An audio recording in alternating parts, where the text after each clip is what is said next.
Time, huh? It wasn't, no. It's fortunately we got away with it, but could have been a big one, you know. The car seems to be okay now, just an oil pump or something they're changing there in the front, so we're hoping it'll be okay. There's no real mechanical damage, it's all no, superficial. It's cosmetic, yeah. Yeah. How about the confidence? Well, we know, I suppose it was our own mistake. We were just going a little bit too quick. You know, we knew the bump was there and we just came a little bit too quick into it. And, we were happy to be going again. And it's a long rally yet. Right, must be forgotten as it's back to the afternoon stages, which are in the Ramelton area. James Cullen gives the Minister for Sport a high-speed tour through the Saturday afternoon stages.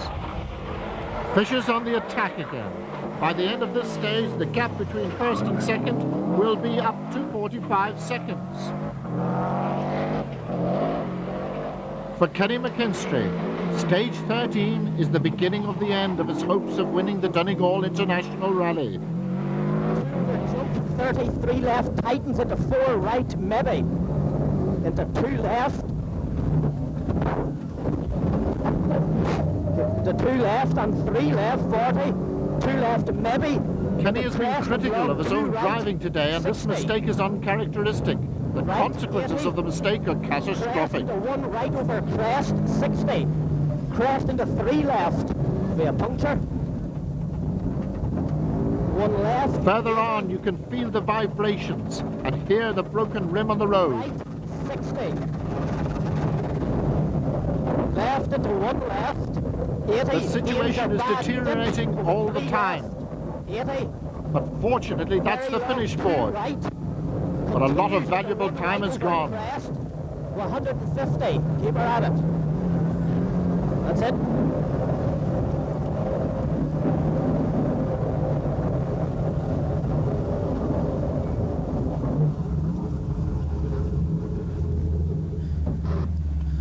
Sumo 1 to 2 over.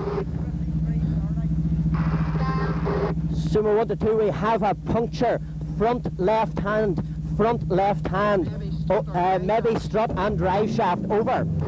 How far can we drive on it, Kenny? Can we do 2 miles? Right.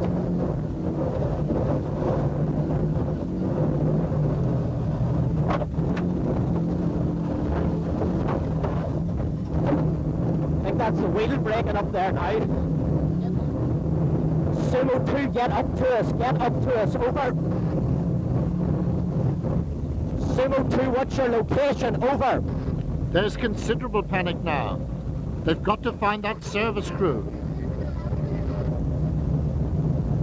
Relief beyond belief. That's them on the left. And immediately, Sam McKinstry gets to work. The battle for 5th still rages, but Andrew Nesbitt has pulled nearly 1 minute clear of Price.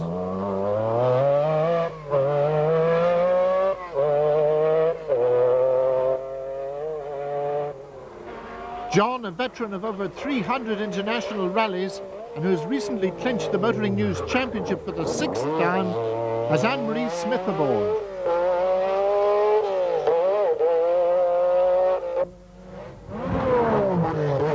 He has a 13-second advantage over David Greer.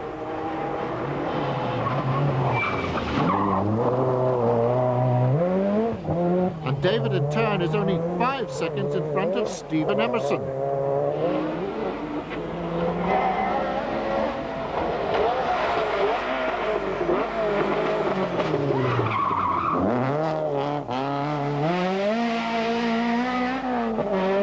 It's been an astonishing performance from the Belfast driver, who as always is enjoying every mile enormously.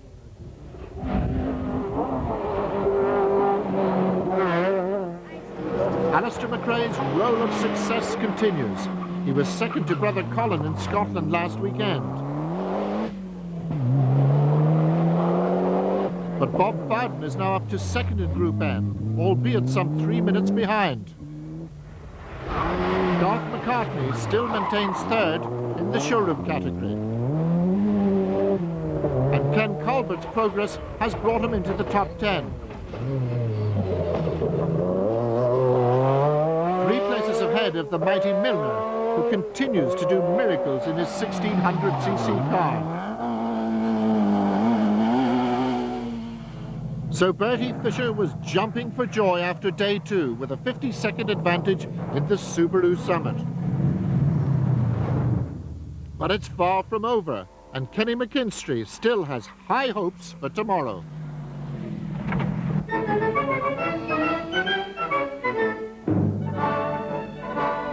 The historic category has become an important and much enjoyed part of international rallying. Fun it's intended to be, and fun it most definitely is. The 1991 Historics champions Mervyn Johnson and Nigel Fraser were early retirements. Jackie Cochran and Kevin Flanagan had their obvious problems, leaving the overall battle to Drexel Gillespie and Maurice Beckett's airy Mark II Cortina,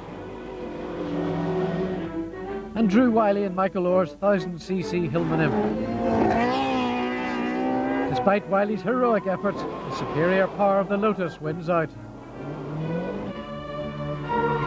But the principle in historic rallying is not so much to win, but to compete.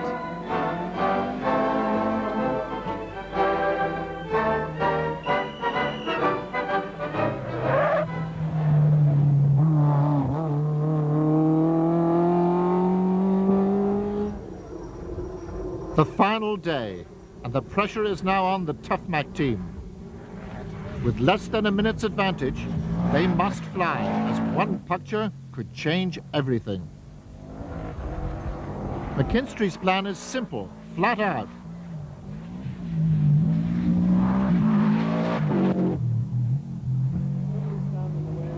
But Austin McHale has to nurse his ailing Toyota. He must get home at sufficient speed to maintain third place. Alistair McRae must have decided that Group N victory is not enough. He's going for a higher overall place. This is McClatchy country, or as we're about to find out, McClafferty country. Last year, Hugh's property suffered considerable damage, so I asked him if the repairs had been completed. A couple of slight improvements, yeah, and hopefully we won't need any this year, because with them going the opposite way, I think things should be safe enough, but sure, with rallying, you never know. I think everybody who saw the programme last year will remember the famous shot of the car going straight in through your garage doors, and I see those have been fixed since last year. Fixed, yeah, we've got a new door on, we've got the wall rebuilt, and I think a lot of people are remembering for the fact that my name was got wrong. It is Hugh McClafferty. It's Hugh McClafferty, yeah. And Hugh, you'll be hoping this year that they're running the stage in the opposite direction, so you reckon that's going to save the front wall this year? Hopefully it will. The rally leader approaches the McClafferty clan's property at high speed, but all is well. McKinstry never gives up as he tries to chase down the Tough Mac car with 8 stages still to go. Sadly, this is the last time we see John Price. Again, he'll suffer a last-minute engine failure in Donegal. Aboard the Caliber Subaru, more problems. He's hit that rock. 20. And you've guessed right, it, 40. it's another puncture. Crest and 4 left. You've 4 miles to do. 1 right over, jump into 3 left. Halfway there. And that screech behind was McHale. 2 left. 40, 4 right maybe. Finally the end of the stage. Sumo 1 to any, Sumo Mobile, over. We have a puncture. We want immediate assistance. We're coming down now, over. At the end of the stage, over. Can it drive another 2 miles? Okay, we've got to change it then. Where have I seen this movie before?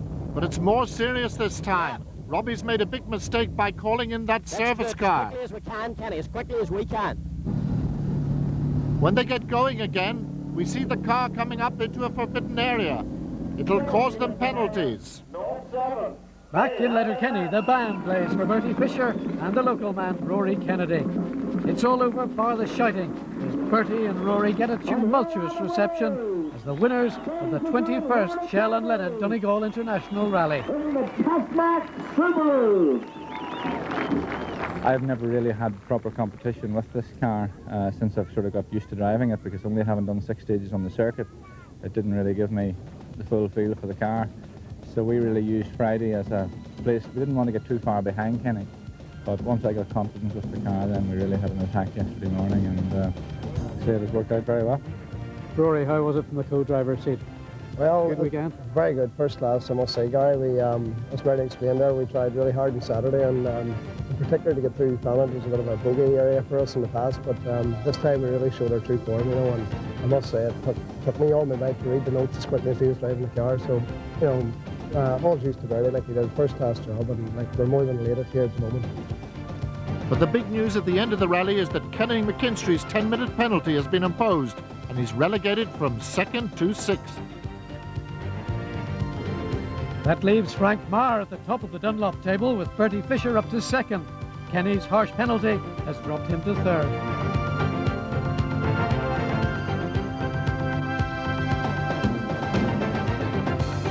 The next RPM in 2 weeks' time features Ireland's richest rally, the Burma, which takes place this Saturday in Lurgan Park. So tune up on Thursday week, the 9th of July, for some more rally action.